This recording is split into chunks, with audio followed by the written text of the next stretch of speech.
Vote মিটেছে, ফলও প্রকাশ হয়েছে, কিন্তু তারপর থেকেই ফের উত্তপ্ত হয়ে উঠেছে রাজ্যের রাজনৈতিক পরিস্থিতি। এবার ভোট পরবর্তী হিংসার অভিযোগ ঘিরে চাঞ্চল্য ছড়ালো উত্তর ২৪ পরগনার আমডাঙ্গা বিধানসভা এলাকায়। বিজেপির অভিযোগ, ফল প্রকাশের রাত থেকে এলাকায় শুরু হয়েছে ব্যাপক সন্ত্রাস। বিজেপি কর্মী সমর্থকদের পাশাপাশি সাধারণ মানুষকেও মারধর, হুমকি এবং বাড়িঘর ভাঙচুরের অভিযোগ উঠেছে তৃণমূলের বিরুদ্ধে। যদিও এই সমস্ত অভিযোগ অস্বীকার করেছে তৃণমূল। ঘটনাটা আমডাঙ্গা থানার অন্তর্গত কাহারপাড়া এলাকায়।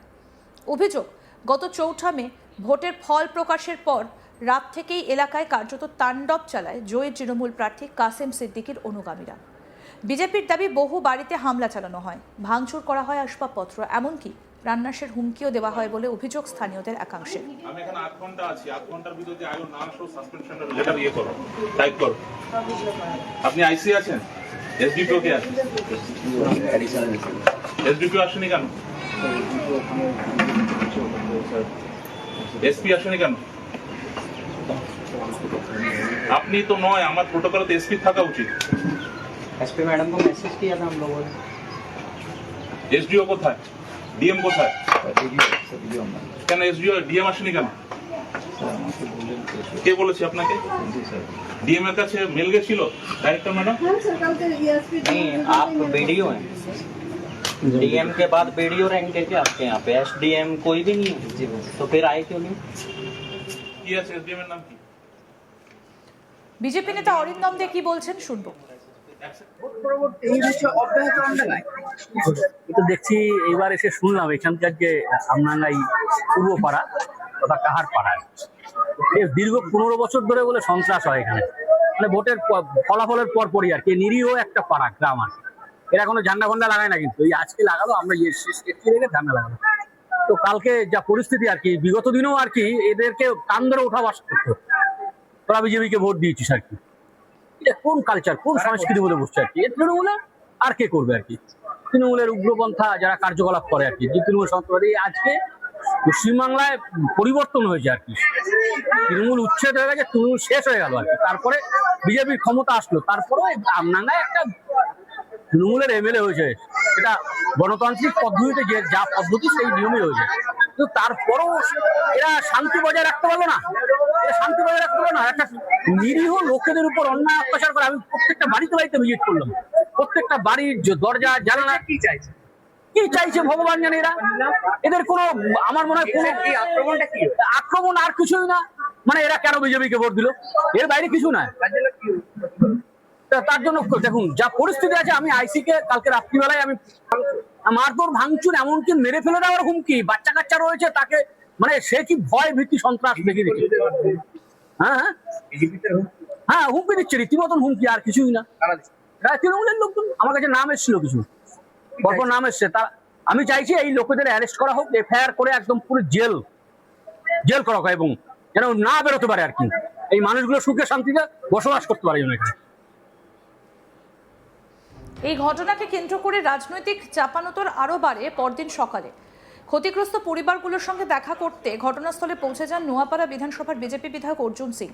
তিনি আক্রান্তদের সঙ্গে কথা বলেন এবং গোটা ঘটনার তীব্র প্রতিবাদ জানান। পাশাপাশি তৃণমূল প্রার্থী কাসেম সিদ্দিকীর বিরুদ্ধে আমডাঙ্গা থানায় লিখিত অভিযোগও দায়ের করেছেন। কি বলছেন বিজেপি বিধায়ক অর্জুন সিং শুনবো। এরা তো সনাতনীর উপরে হামলা হয়েছে, কর্মী বলে কিছু নয়। এরা সাধারণ মানুষ, এদের সাধারণ মানুষ এদের উপরে হামলা করেছে।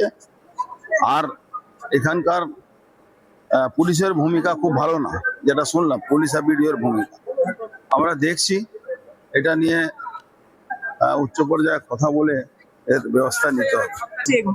ঘটিয়েছে কিছু ক্রিমিনাল আছে, তাদের তৃণমূলে ক্রিমিনাল না, আমরা দেখছি। দেখো আপনার লেগে যাবে বাবা।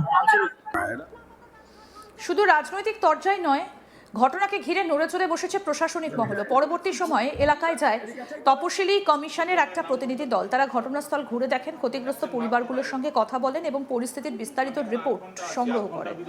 আক্রান্তদের বক্তব্য শোনেন কমিশনের সদস্যরা। এই ঘটনায় এলাকাবাসী থেকে শুরু করে বিজেপি কর্মীরাও বিক্ষোভ দেখান। কি বলছেন বিজেপি কর্মী শিখা মাল শুনবো।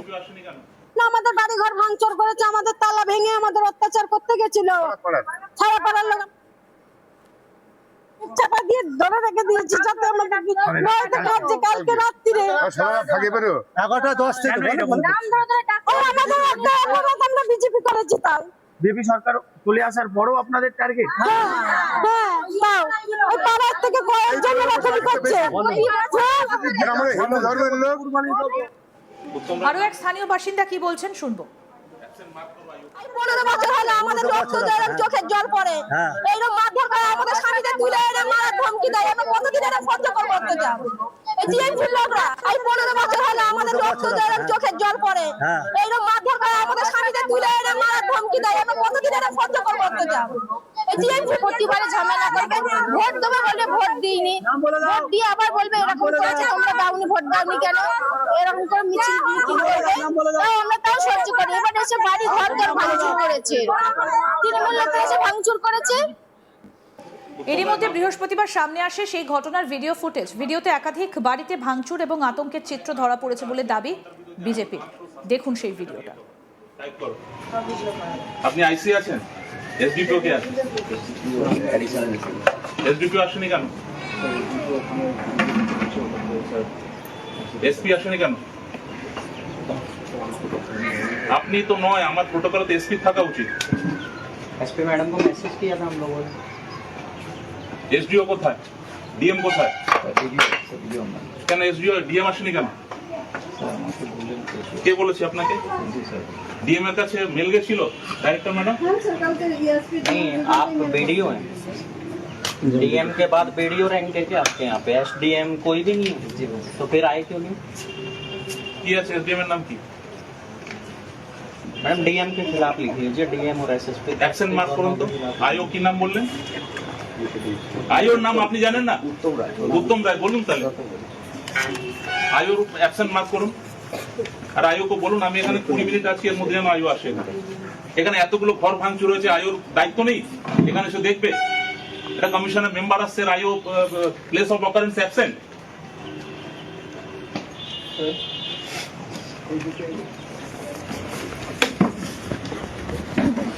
তুই ছবি ভিডিও আমি লেখাটা করছি। দেখে তো বুঝতে পারছেন স্যার, আমার বাবাকে যদি এখানে ঢুকে এইসব ইট নিয়ে যদি এইসব জানলা দরজা ভাঙে, আমার বাবাটাকে আমি বাঁচাবো কি করে? আমি ভয়ে কাঁপছে। এনে এখনো কুচবো, জবাই করবো স্যার, জবাই করবো। কে বলছে এই কথাগুলো? আমি তো স্যার ঘর থেকে বেরোতে পারছি না, আমি দেখতে পাই।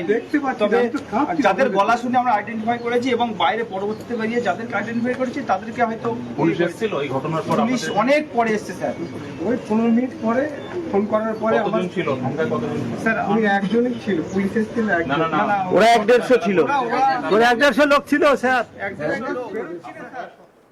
তৃণমূলের পক্ষ থেকে পাল্টা দাবি করা হয়েছে রাজনৈতিকভাবে উদ্দেশ্য প্রণোদিত হয়ে এই অভিযোগ তোলা হচ্ছে। পরবর্তী সময়ে ঘটনাস্থলে যায় তপশিলি কমিশনের এক প্রতিনিধি দল। ভোটের ফল ঘোষণার পর ফের রাজনৈতিক হিংসার অভিযোগ সামনে আসায় নতুন করে উত্তপ্ত রাজ্যের রাজনীতি। এখন নজর প্রশাসনের পদক্ষেপ এবং তদন্তের অগ্রগতির দিকেই। আরও আপডেট পেতে দেখতে থাকুন আজ তাক বাংলা, সাবস্ক্রাইব করুন।